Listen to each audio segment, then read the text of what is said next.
Bismillahirrahmanirrahim. Assalamualaikum warahmatullahi wabarakatuh.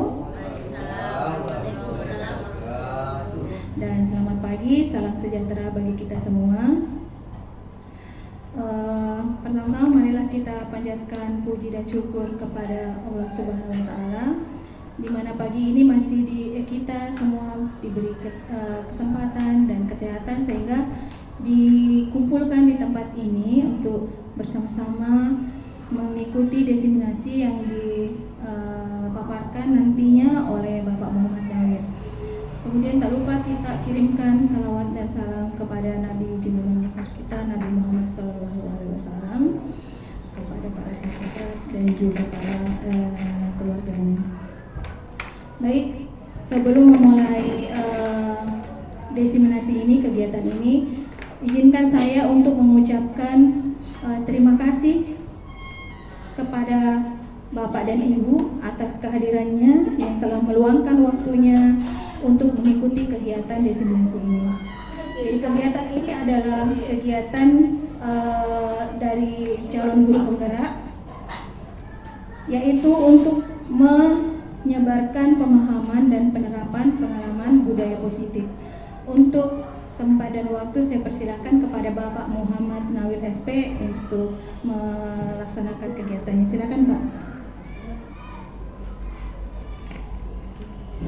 Baik, assalamualaikum warahmatullahi wabarakatuh. Cek. Bagaimana kabarnya Bapak Ibu, sehat? Ya, alhamdulillah ya. Alhamdulillah pada pagi hari ini kita masih diberi kesehatan sehingga kita dapat mengikuti kegiatan diseminasi atau pembahasan modul 1.4 pada program guru penggerak yang kami ikuti.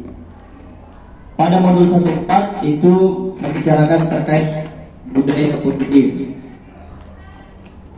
Kemudian Bapak Ibu sekalian, konsep-konsep utama pada modul budaya positif itu ada 8. Yang pertama itu terkait perubahan paradigma belajar. Kemudian yang kedua tentang disiplin positif. Kemudian yang ketiga tentang nilai-nilai ketertiban. Kemudian yang keempat tentang kebutuhan dasar bergerak. Kemudian yang kelima tentang motivasi perilaku manusia. Yang keenam posisi kontrol guru. Yang ketujuh keyakinan kelas. Dan yang kedelapan tentang segitiga restitusi. Ya, posisi kontrol ya harus jelas. Ya baik, kami akan mulai.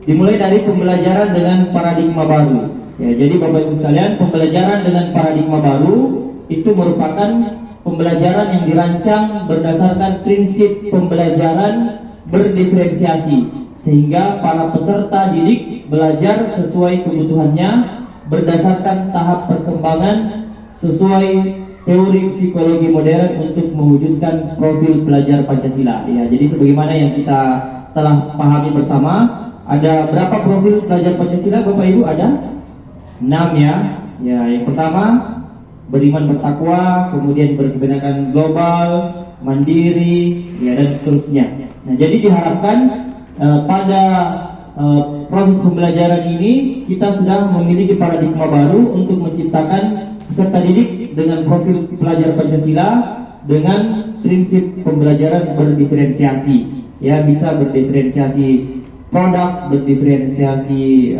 konten ataupun berdiferensiasi proses. Nah, kemudian Bapak Ibu sekalian, seorang pakar pendidikan Dr. William Glasser dalam teori kontrolnya mengatakan ada miskonsepsi tentang teori kontrol. Ya, jadi ada konsep yang salah yang selama ini kita lakukan tentang teori kontrol. Yang pertama bahwa ilusi bahwa itu guru bisa mengontrol murid. ya, bahwa guru itu bisa mengontrol murid. Padahal sebenarnya guru tidak bisa mengontrol murid kecuali kalau murid itu memposisikan dirinya bisa dikontrol oleh gurunya. Ya. Kemudian konsep yang juga miss adalah ilusi bahwa semua penguatan positif itu efektif dan bermanfaat. Padahal sebenarnya tidak semuanya penguatan positif yang kita berikan kepada siswa itu efektif dan bermanfaat. Begitu juga tentang kritik dan membuat rasa bersalah itu mampu menguatkan karakter. Dan ilusi bahwa orang dewasa itu berhak untuk memaksa. Ya, ini beberapa miskonsepsi tentang teori kontrol yang salah selama ini. Sehingga Bapak Ibu sekalian, dalam prinsip center leadership yang dikemukakan oleh Stephen R. Covey, bahwa kita harus mengubah paradigma kita dari stimulus respon menuju ke pendekatan teori kontrol. Contohnya, stimulus respon, realitas kebutuhan kita sama, itu kita harus merubah menjadi realitas atau kebutuhan kita berbeda-beda. Ya, kemudian semua orang melihat hal yang sama, maka kita harus merubah mindset kita bahwa setiap orang memiliki gambaran yang berbeda-beda. Begitu pula dengan yang lainnya sampai ke bawah. Ya, saya lanjutkan saja Bapak Ibu. Nah, kemudian disiplin positif. Ya, disiplin positif. Disiplin berasal dari kata disiplina yang artinya belajar. Dalam budaya kita, disiplin itu dimaknai sebagai sesuatu yang dilakukan seseorang pada orang lain untuk mendapatkan kepatuhan. Nah, ini artinya disiplin. Kemudian, disiplin positif merupakan salah satu penerapan disiplin yang bertujuan untuk menumbuhkan kesadaran serta memberdayakan peserta didik tanpa penghargaan, reward, ancaman atau hukuman.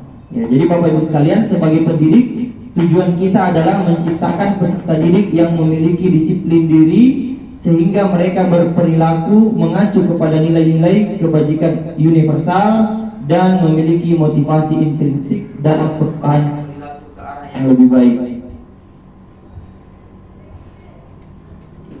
Selanjutnya, tentang kebutuhan dasar manusia. Kemudian di modul budaya positif ini kami juga mempelajari tentang kebutuhan dasar manusia. Apa itu kebutuhan dasar manusia? Adalah segala sesuatu yang dilakukan untuk mendapatkan apa yang kita inginkan. Seluruh tindakan yang kita lakukan tentu memiliki tujuan, dan semua usaha terbaik yang kita lakukan adalah dalam rangka agar kebutuhan dasar kita terpenuhi dengan baik. Jadi begitu juga dengan siswa kita juga memiliki kebutuhan dasar karena mereka juga manusia. Apa saja kebutuhan dasar itu? Ada 5 Bapak Ibu sekalian. Yang pertama adalah kebutuhan untuk bertahan hidup. Ya, seperti makanan, pakaian, tempat tinggal, keamanan dan kesehatan. Kita sebagai guru, begitu pula murid-murid kita sebagai siswa juga memiliki kebutuhan dasar bertahan hidup. Jadi dia juga ingin bertahan hidup. Kemudian ya, kita dan siswa kita juga membutuhkan kasih sayang dan rasa diterima. Ya, sepertinya seperti mereka mau dipedulikan, berbagi, dan ingin menjadi bagian dalam kelompok. Kemudian kebutuhan dasar yang ketiga adalah penguasaan, seperti memiliki harga diri, keinginan untuk tetap dianggap, memimpin, diakui dan didengar. Kemudian kebutuhan dasar manusia yang keempat adalah kebebasan. Contohnya mandiri, memiliki pilihan, mencoba hal baru, mampu mengendalikan arah dirinya. Dan kebutuhan dasar manusia yang terakhir adalah tentang kesenangan, bahwa manusia itu senang untuk bermain, senang untuk humor, tertawa dan seterusnya. Nah, Bapak Ibu sekalian, selanjutnya motivasi perilaku manusia. Ini materi yang kelima.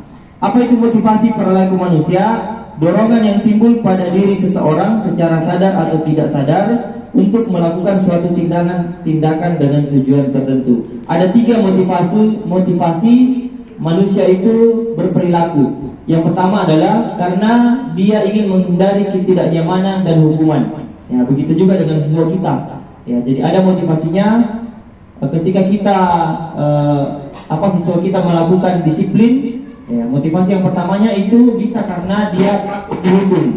Ya, jadi anak-anak kenapa dia disiplin di sekolah? mengikuti peraturan sekolah mungkin karena yang pertama dia takut dihukum. Ya, ini motivasi yang pertama. Kemudian yang kedua adalah motivasinya mendapat imbalan atau penghargaan dari orang lain.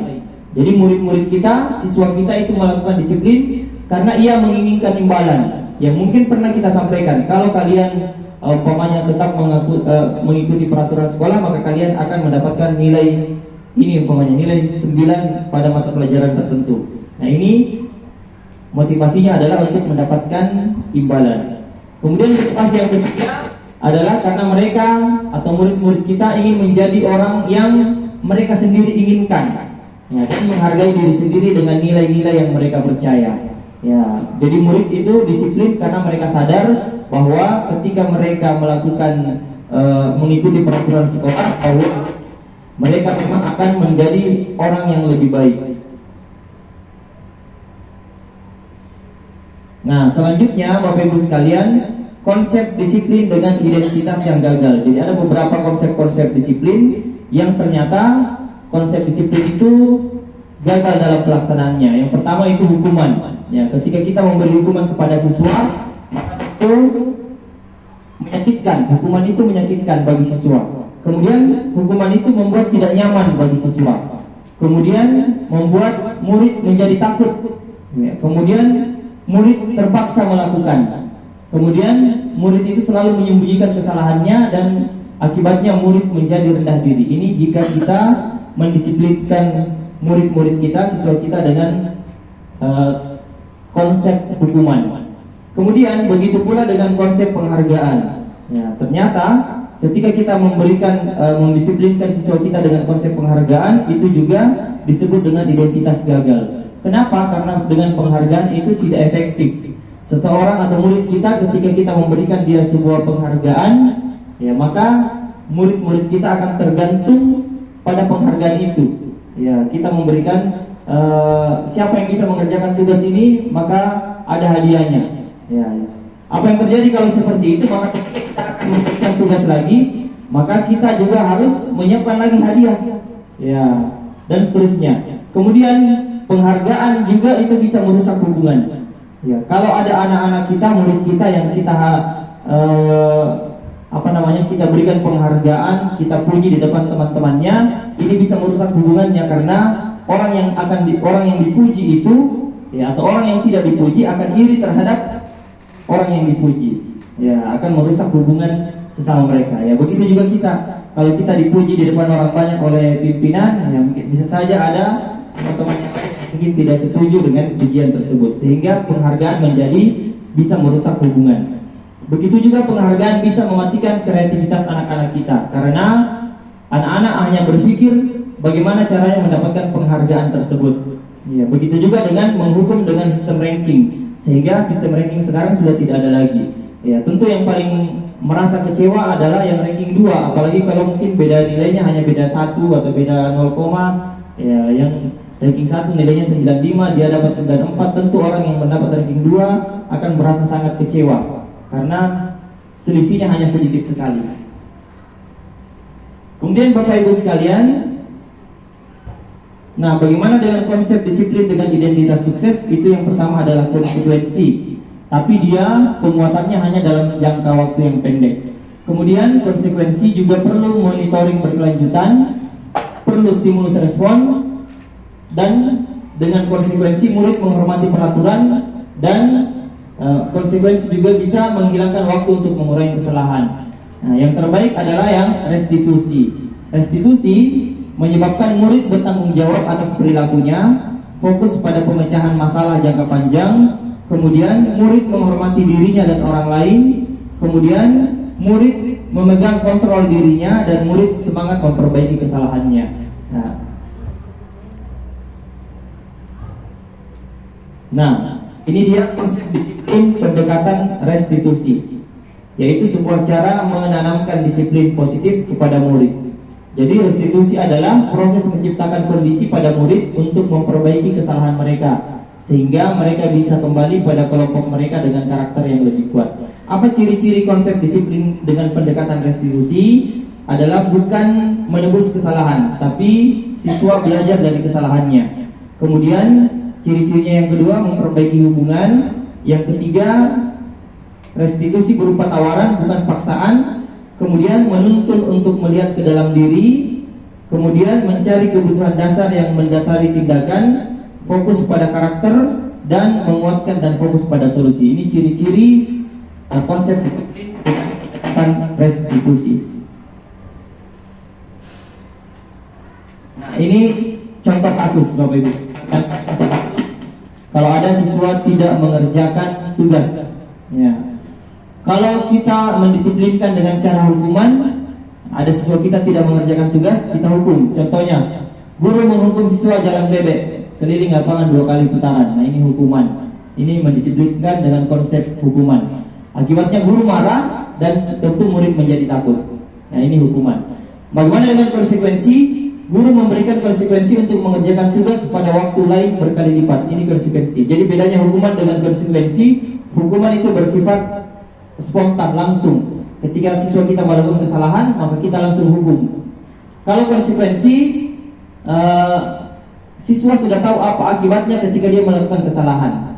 Ya, jadi ketika dia tidak mengerjakan tugas, kita sudah sepakati siapapun yang tidak mengerjakan tugas, maka tugasnya adalah konsekuensinya adalah ini.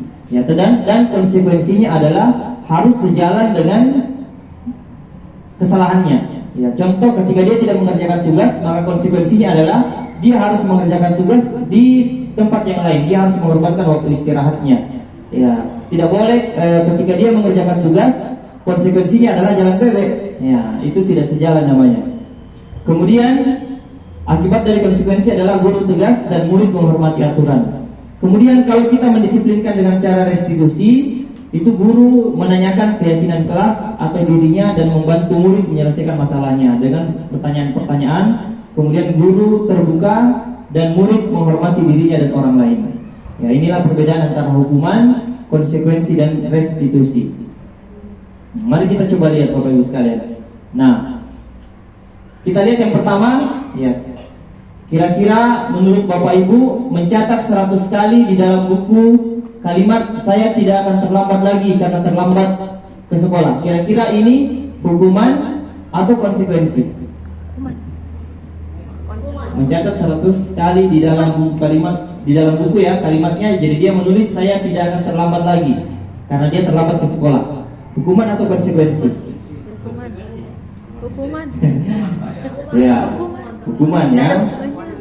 Ya, disuruh menulis karena dia terlambat. Ya, tidak sejalan dengan terlambatnya dengan sanksinya gitu. Kalau ini duduk di bangku di pinggir lapangan pada jam istirahat, tidak diizinkan bermain oleh guru piket karena mencederai teman saat bermain di lapangan. Ya, ini konsekuensi ya. Kemudian yang ketiga yang di atas, lari mengelilingi lapangan basket 2 kali karena terlambat hadir di sekolah. Ya, hukuman ya. Jadi dia terlambat tapi sanksinya adalah lari mengelilingi lapangan basket. Maka ini hukuman. Kemudian membersihkan tumpahan air di meja tulis karena tersenggol pada saat belajar. Ya, konsekuensi ya. Kemudian murid diminta untuk push up 15 kali karena tidak menggunakan masker di sekolah. Ya, hukuman. Yang terakhir, kehilangan 10 menit jam istirahat untuk mengerjakan tugas karena terlambat datang dan tertinggal pelajaran selama 10 menit. Ya, konsekuensi. Ya, inilah perbedaan antara hukuman dan konsekuensi. Ya, mudah-mudahan kedepannya kita bisa mempraktekkan ini di anak-anak kita. Apakah kita memberikan hukuman atau konsekuensi?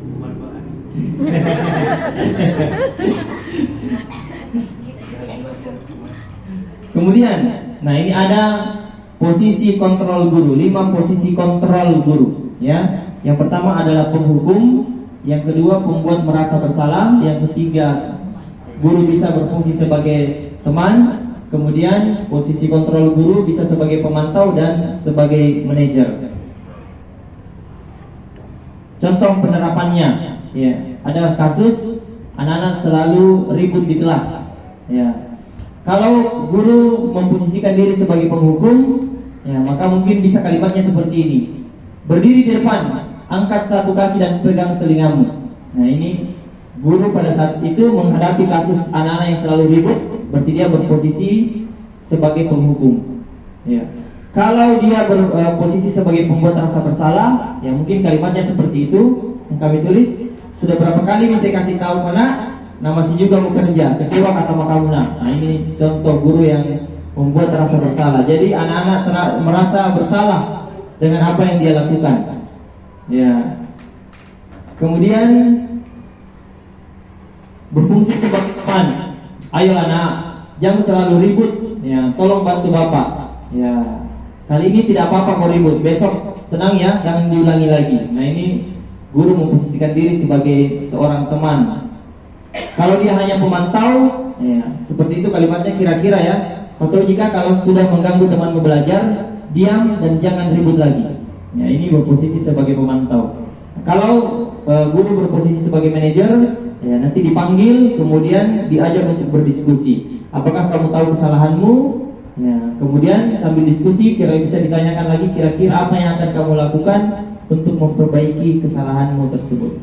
Ya, kira-kira selama ini kita berada di posisi mana kalau menghadapi kasus yang kita temukan? Ya, mungkin kita kebanyakan menggunakan posisi penghukum, ya. Ya, atau membuat rasa bersalah. Nah, baik. Sebagai contoh Bapak Ibu sekalian, ada sebuah kasus yang kami angkat, mungkin bisa kita pecahkan sama-sama. Sabrina hari itu bangun terlambat, kemudian terburu-buru sampai di sekolah. Dia pun akhirnya sampai di gerbang sekolah, tapi baru menyadari kalau tidak menggunakan sepatu hitam seperti tertera di peraturan sekolah.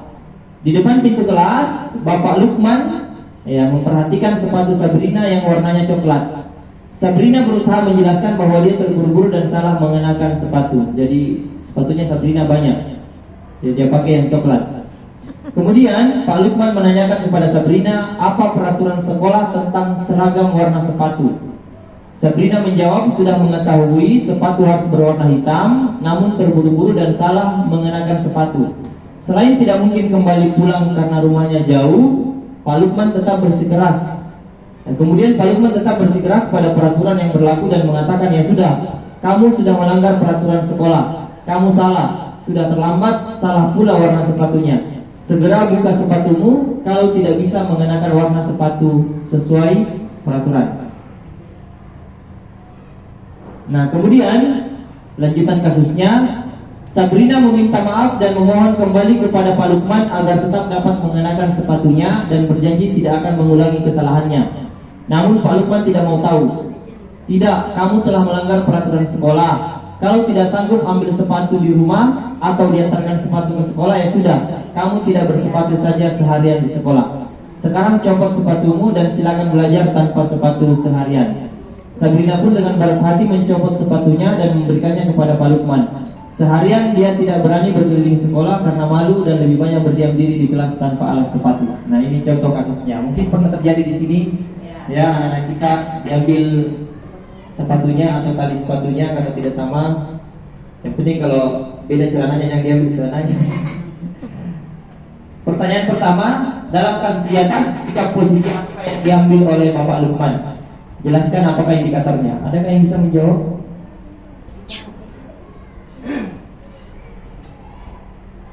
Bunda?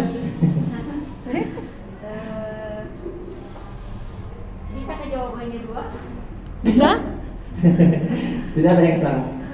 Yang pertama mungkin sebagai apa tadi, pembuat merasa bersalah. Ya, membuat rasa bersalah. Karena Tidak bisa. yang lain? Ya, silakan Mansa. Jadi Bunda menjawab membuat rasa bersalah. Kalau Mansa dengan kasus ini? Baik, terima kasih. Kalau saya sama sependapat dengan Bunda, merasa membuat merasa bersalah karena sebenarnya dia sudah tahu, ini anak tahu masalahnya apa, dan dia tetap mengerjakannya. Kemudian Pak Lukman juga tidak mau terima alasan. Jadinya ketika menjawabnya dia merasa tahu bersalah dan tahu malu. Iya. Kalau saya Iya. Iya. jawabannya itu merasa bersalah dan malu karena tidak kemana-mana seharian. Iya, jadi atau ada jawaban lain dulu? Iya. Kalau saya Pak melihat kalian malah ini kasus. Ya, saya mau dulu kalau saya sampai Pak Lukman. Iya. Saya lihat dulu ini Sabrina ini kira di sini atau dia kayak Mariana? Kalau dia kira pasti relasi. Saya anggap dia mau tidak ada kan itu. Nah, itu akan mempengaruhi nanti apa yang dilakukan oleh Pak Lukman. Iya. Itu saya tulis tadi. Jadi memang dilihat dulu karakternya ini anak. Iya. Ya, apakah dia memang sering melakukan itu atau memang baru pertama kali? Itu nanti akan mempengaruhi objektivitas. Ya. Ya, betul. Betul. Mungkin tidak nyambung sama pertanyaan Mas kalau saya. Iya. Mas akan Ya betul. Tapi ini sebenarnya jawabannya tidak ada yang salah. Ya, artinya kita punya persepsi berbeda-beda dengan kasus ini. Ya. Jadi bisa saja ini sebagai posisi Pak Lukman pembuat rasa bersalah sehingga Sabrina ini merasa dirinya sangat bersalah. Ya, dengan perkataan-perkataannya Pak Lukman tadi. Ya. Kena mental. Ya, kena mental ceritanya, betul. Ya. Nah, kemudian yang kedua, jika Bapak Lukman mengambil posisi manajer, kira-kira apa yang akan dikatakannya? Pertanyaan seperti apa yang akan diajukan ke Sabrina? Nah, Diawali seperti Pak Fauzal tadi. Ya. Bagaimana dulu? ya, karakternya dulu. Ya, baru timbul pertanyaan. Jadi dilihat juga karakternya anak nih, apakah ini anak memang sudah sering melakukannya atau baru pertama kali? Ya, kalau baru pertama kali, mungkin kita akan menempatkan diri sebagai seorang manajer. Ya, kenapa bisa seperti itu nak? Ya. Nah, kenapa bisa lain salah pakai sepatu dan seterusnya. Ya. Tapi kalau anak-anak ini memang selalu melakukan itu, sudah memang sering melakukan pelanggaran yang lain, maka tentu beda lagi ya. Ya, baik. Terima kasih Bapak Ibu atas tanggapannya. Nah, selanjutnya materi kedua dari terakhir adalah tentang keyakinan kelas.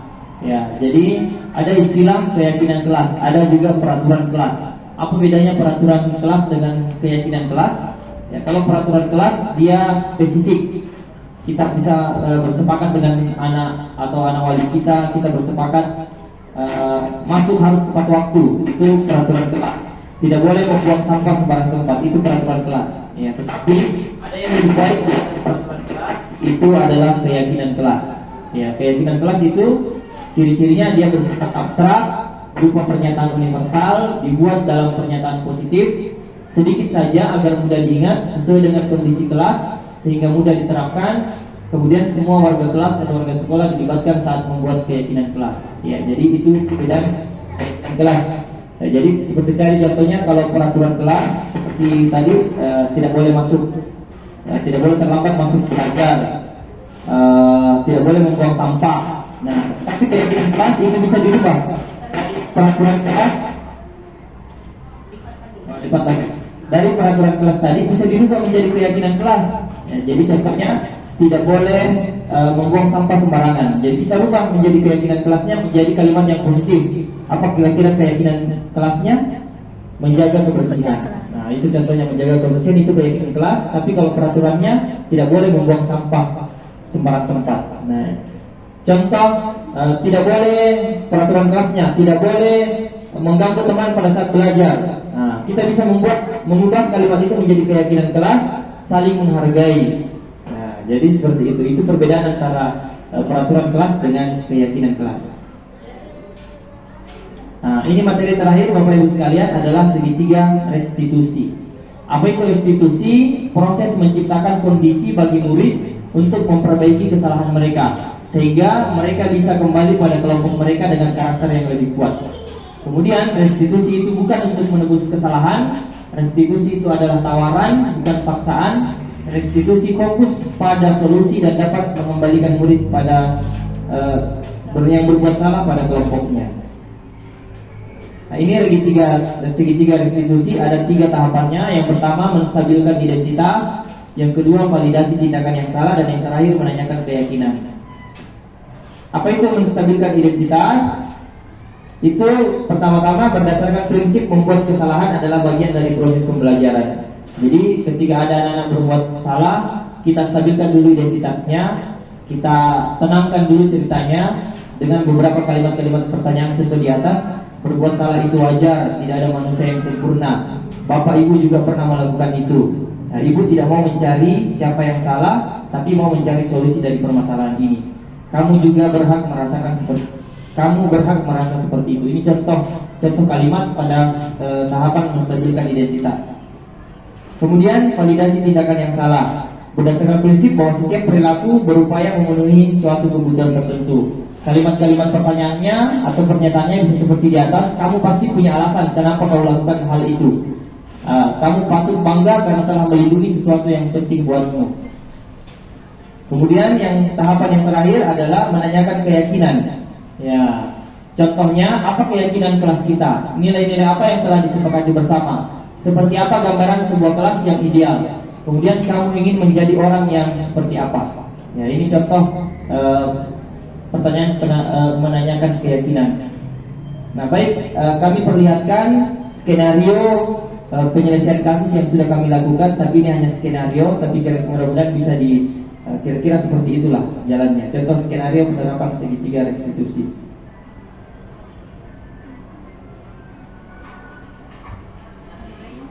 Nah, ini skenario gitu.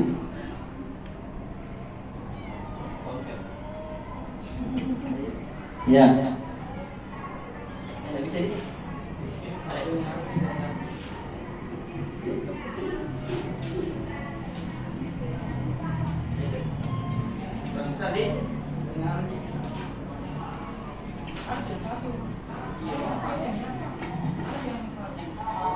Ada kebenaran lawak yang itu dan satu itu yang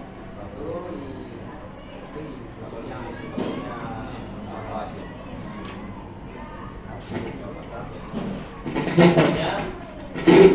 Contoh yang kami buat ini ada anak-anak yang dia ceritanya dia adalah siswa yang memukul temannya karena pekerjaannya selalu dicontek oleh temannya yang lain. Ya, maka kita tanya dulu dengan ketiga tahapan tadi, menstabilkan identitas, ditanya, kemudian divalidasi tindakan yang salah. Kita tanyakan bahwa siapa sih yang tidak merasa emosi kalau pekerjaannya selalu diambil oleh temannya, supaya anak itu juga bisa tenang. Dan kita juga memberi apresiasi karena dia hanya memukul temannya dengan menggunakan buku, tidak menggunakan tangan atau kaki. Setelah itu kita tanyakan tentang keyakinan kelas. Ya, kita tanyakan kira-kira kalau kalian memukul teman, apa yang dilanggar, seperti itu. Kita tanyakan keyakinan kelas apa yang dilanggar, dia menjawab keyakinan kelas saling menghormati. Tapi ini skenario Bapak Ibu ya. Bagus kontennya, Pak.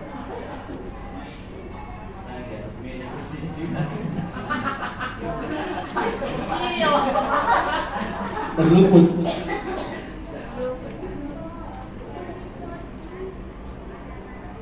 Ya, nanti setelah kita tanyakan kita sampaikan kira-kira kalau ada lagi temanmu yang melihat pekerjaanmu apa yang akan kau lakukan. Nah, nanti dia menjawab saya akan melapor ke guru mata pelajaran atau ke wali kelas, tidak lagi memukul temannya. Intinya dibuat seperti itu, dibuat pertanyaan-pertanyaan supaya dia merasa apa yang dia lakukan memukul temannya itu salah. Ini kita lewati saja karena waktu.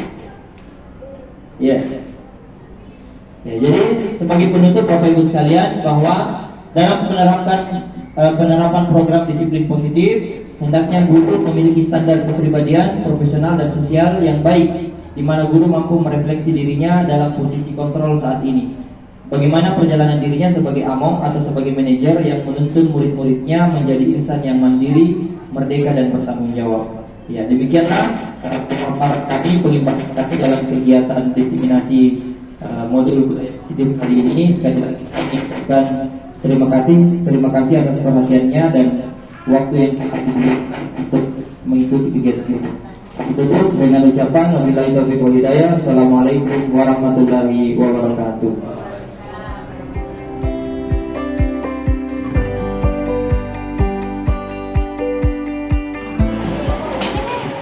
Oke, assalamualaikum warahmatullahi warahmatullahi wabarakatuh. Waalaikumsalam warahmatullahi wabarakatuh. Jadi anak-anak sekalian, hari ini kita akan membuat keyakinan kelas. Apa itu keyakinan kelas? Sebuah nilai-nilai kebaikan yang kita mau sepakati, ya, yang kita mau sepakati supaya kalian bisa tenang belajar mulai hari ini sampai seterusnya, sampai nanti kita naik di kelas 9. Jadi selama kelas 8 kita belajar IPA, keyakinan kelas itu harus kalian pegang masing-masing. Ya, kayak kita harus menghormati keyakinan itu, aturan itu, kesepakatan itu, karena itu berasal dari kesepakatan kita bersama. Jadi pahami ya? Ya. Untuk membuat keyakinan kelas, kita mulai dari kesepakatan kelas dulu. Namanya kesepakatan kelas.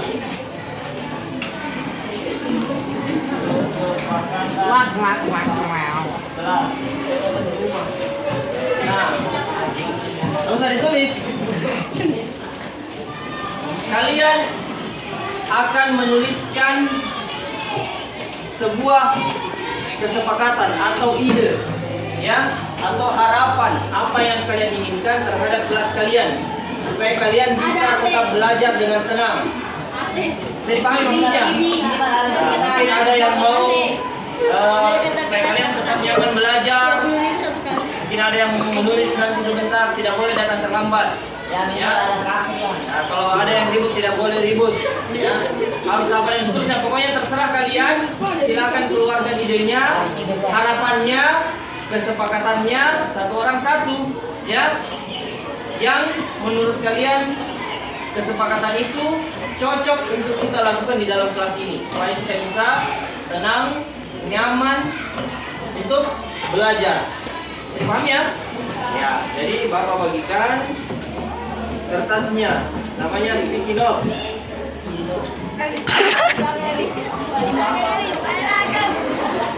Setelah ditulis, silakan ditempelkan.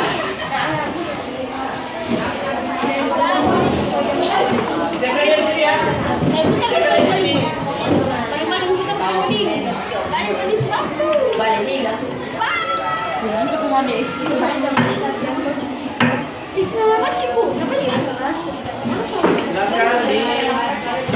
sana. Tulis apa yang menurut kalian bisa membuat kalian bisa nyaman dalam belajar. Silakan tinggal. Setelah ditulis, langsung ditempel di atas ya. Warna apa? Hijau pakaian.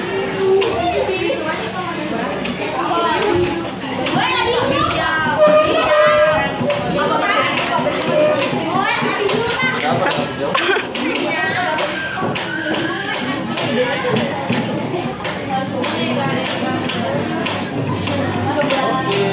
Hijau saya pakai. Hijau pak. Boleh, terserah. Biru satu pak. Kuning. Biru saya.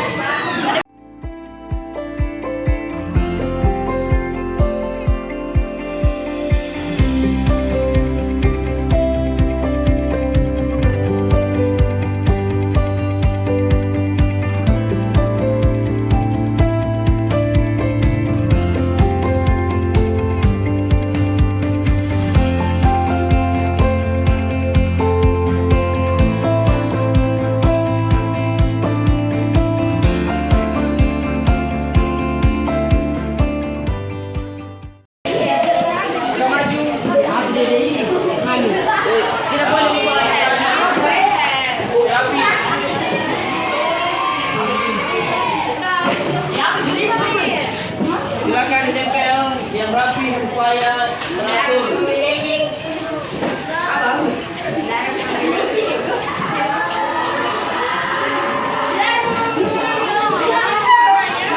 Nanti yang sama nanti dijadikan satu.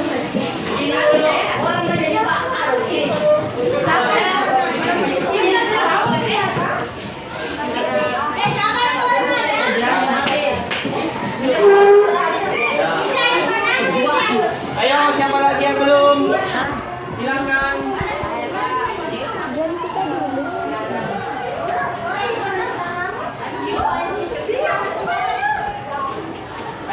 Siapa lagi?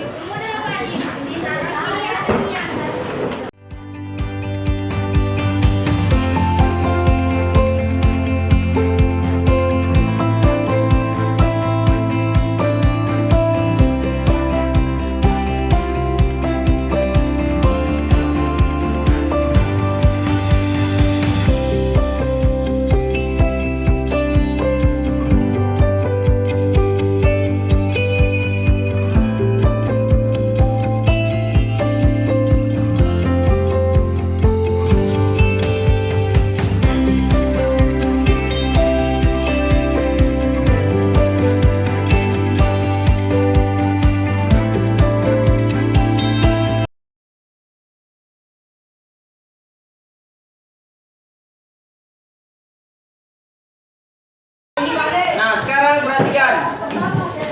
Kesepakatan ini adalah ide, saran, dan harapan dari kalian semua. Nah, kita akan satukan yang sama dan kita akan tuliskan dalam bentuk kalimat yang lebih baik. Perhatikan. Saki. Kita akan tulis dalam bentuk kalimat yang lebih baik, yang bernilai positif. Tidak boleh kalimatnya bernilai negatif. Contoh kalimat negatif ini. Tidak boleh ribut di dalam kelas. Itu kalimat negatif karena tidak boleh. Apa kira-kira kalimat positifnya? Larang ribut. Nah, apa? Jangan. Salah. Boleh. Positifnya adalah tenang. Nah, saya kan lawannya tidak boleh ribut, berarti dia harus tenang di dalam kelas. Ya, ini kalimat negatif, tidak boleh ribut. Kita ubah menjadi kalimat positif. Ya, kita ubah menjadi kalimat positif. Kalimat positif yang pertama, tenang. Tenang di dalam kelas. Di dalam kelas. Ya, ini saran yang pertama dari BC. Tidak boleh ribut di dalam kelas. Ini kita ubah menjadi tenang di dalam kelas. Bagaimana dengan ini? Sepakat atau tidak? Sepakat ya? Sepakat semua? Nah, jadi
dalam kelas.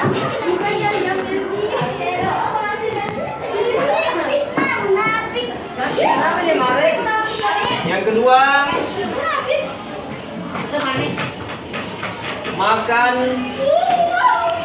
jajanan di luar kelas. Yang ketiga, membuang sampah pada tempatnya ya, atau bisa kita buat kalimat yang lebih baik. Menjaga. Oke, menjaga kebersihan apa? Kebersihan Lingkungan. kelas. Kemudian yang keempat, Saling menghargai. saling menghargai. Menghargai. Kemudian yang kelima, saling menghormati. Nah, inilah 5 keyakinan kelas kita. Keyakinan kelas 8A. Bapak yang paling pertama tanda tangan.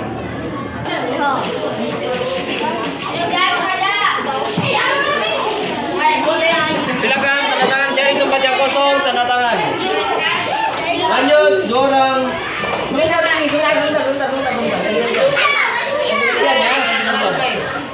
Ambil, kembalikan.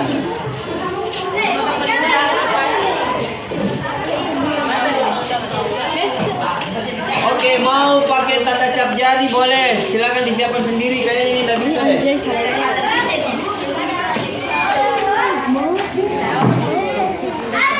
Nanti ini saya foto, saya share ke Fiona. Fiona nanti share ke grup kelas kalian, ya, supaya kita semua paham. Kasih lihat wali kelasmu juga boleh. Ini keyakinan kelas kita khusus untuk mata pelajaran IPA, ya. Boleh digunakan di mata pelajaran yang lain boleh.